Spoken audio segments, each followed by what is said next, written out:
Olá, meus queridos, sejam bem-vindos diretamente de Dois Córregos, interior de São Paulo. Eu, André Massolini, peço licença para falar com você. Lembrando que aqui embaixo, na descrição do vídeo, tem as informações dos atendimentos que eu faço, tem as informações dos meus livros Dor de Amor Tem Jeito, Teu Amor Próprio Te Salvou, que vão te auxiliar neste processo do autoconhecimento. Vamos então à pergunta dele que diz assim: Boa tarde, André. Às vezes, no casamento, temos que abrir mão de alguns luxos para poder economizar mais. Mas vejo isso como regressão. O que você acha? Acho que você está erradíssimo, meu querido. Erradíssimo. Aliás, não só num casamento, em qualquer circunstância. Uma pessoa solteira, um cara que está estudando. Então, um cara que está estudando, por exemplo, e ele quer focar no estudo, ele quer focar porque esse estudo vai ser fundamental, porque ele está vislumbrando a carreira dele. Então, por exemplo, na adolescência, ele saía todo final de semana. Nossa, todo final de semana, estava numa balada, né? Agora ele entrou na faculdade, está na reta final e ele percebe isso, a importância que ele tem que se dedicar, que ele tem que focar, e ele começou a fazer um estágio.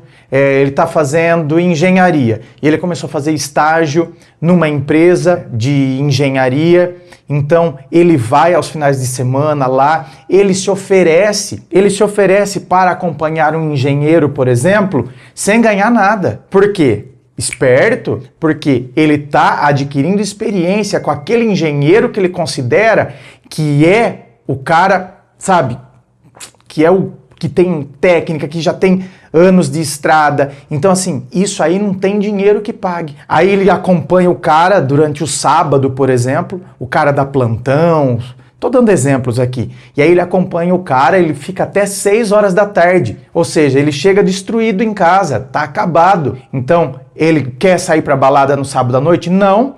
Ele quer descansar, porque no domingo ele vai se dedicar ao TCC dele, ele vai se dedicar a um estudo, à análise de alguma coisa que ele está fazendo. Então isso ele vai fazer, sei lá, durante os últimos anos da faculdade de engenharia, os 3 últimos anos. Ele abriu mão de balada, não significa que ele vai deixar de ir para balada esses 3 anos.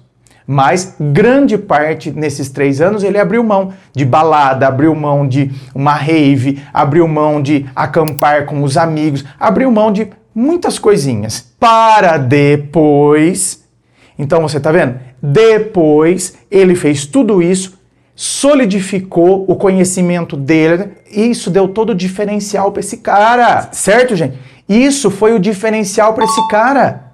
De repente, nessa empresa onde ele estagiou, quando ele termina, ele já está contratado. Agora, aí é que tá. Depois disso, significa que ele não vai continuar se atualizando, buscando? Sim.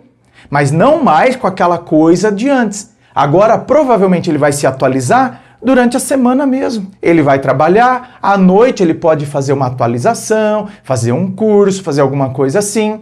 E final de semana ele tira só para ele. Então você tá vendo que na adolescência ele saía todo final de semana. Nos últimos anos de faculdade, ele cortou isso. Ele regrediu? Não, eu não vejo isso como retrocesso. De maneira alguma eu enxergo isso como retrocesso. Eu enxergo como uma posição estratégica. Então, assim, eu dei uma parada estrategicamente para que depois eu avance. É a minha vida, é a minha história. Então, isso, tá vendo? Estou dando exemplo de um estudante. Mas na nossa vida, não só como casal, porque o casal também tem que ter objetivos. Então, o casal, enquanto namorados, saíam todo final de semana pra cá, pra lá, não sei o quê, agora vão casar. Então, claro, vamos diminuir. Nossa, a gente vai se casar, vamos dar uma entrada num apartamento. Então, amor, como que nós vamos fazer? Ó, vamos começar a comer em casa. Se a gente comer em casa, a gente vai economizar isso. Coloca no papel. E também se for para não sair... Então, eu quero tudo.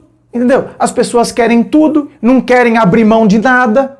Ah, eu quero dar entrada no apartamento, mas eu não quero abrir mão de nada. E não é assim que funciona, não. Eu reformei a minha casa. Eu fiz um empréstimo na Caixa para poder fazer a reforma. Só que o que eu calculei e o que eu financiei na Caixa para reformar não foi suficiente. Sabe aquela história? Você calcula que vai X E aí você gastou 2x. No meu caso, exatamente dobrou. Então você imagina, eu peguei um empréstimo e aí, quer dizer, eu precisei como se fosse outro empréstimo, porque é o dobro, só que não tinha como eu fazer outro empréstimo. Então eu tive que me virar, eu tive que dar meus pulos. Então eu vendi o meu carro, que era um carro que eu sempre, quando eu via na rua, quando eu achava lindo, que eu falava, um dia eu vou ter, que era um Civic. Então eu tinha comprado um Civic, eu amava o Civic. Então você tá vendo, se eu tivesse esse seu pensamento, meu querido,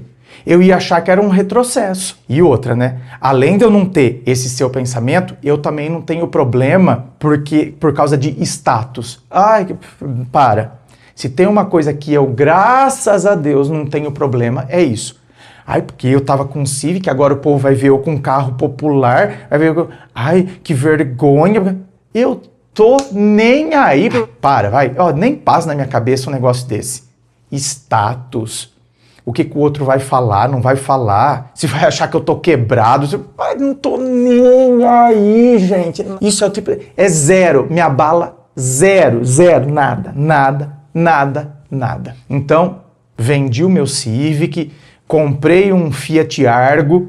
A diferença de um pro outro deu aí, ó, uma diferença de 40 mil reais na minha mão. 40 mil reais, ó, para eu colocar aqui na minha reforma, para eu poder finalizar o que tinha que finalizar, né? E aí, lógico, tive que cortar um monte de coisa. Olha, eu cortei editor do meu canal e foi um corte que eu não achei que eu ia ter que fazer. Você sabe o que é você gravar, fazer os atendimentos que eu faço, gravar 14 vídeos por semana e aí você ter que editar. Eu fiquei, eu acho que uns 5, 6 meses editando até eu poder recomeçar com outro editor. Então assim, cortei o editor do canal, cortei a faxineira. Eu com reforma em casa e tive que cortar a faxineira.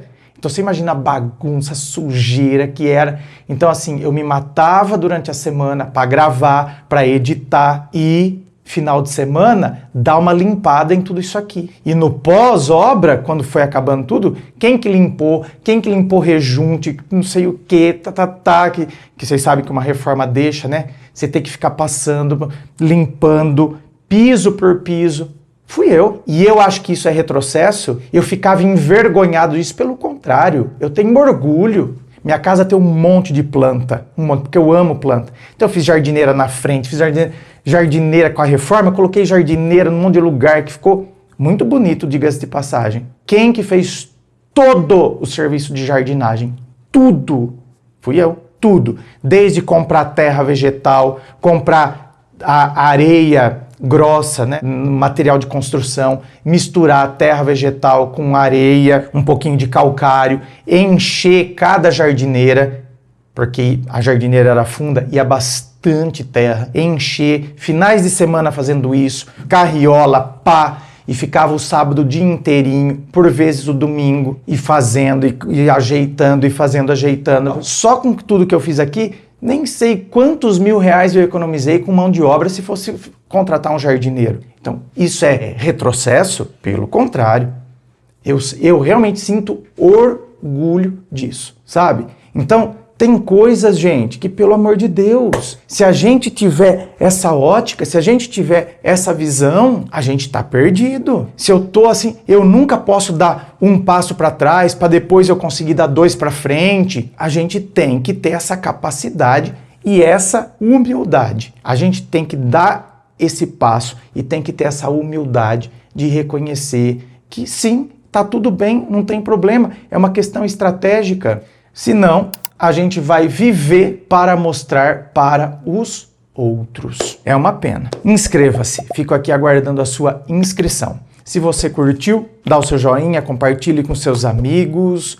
Muito obrigado, beijo no coração e, é claro, um forte abraço.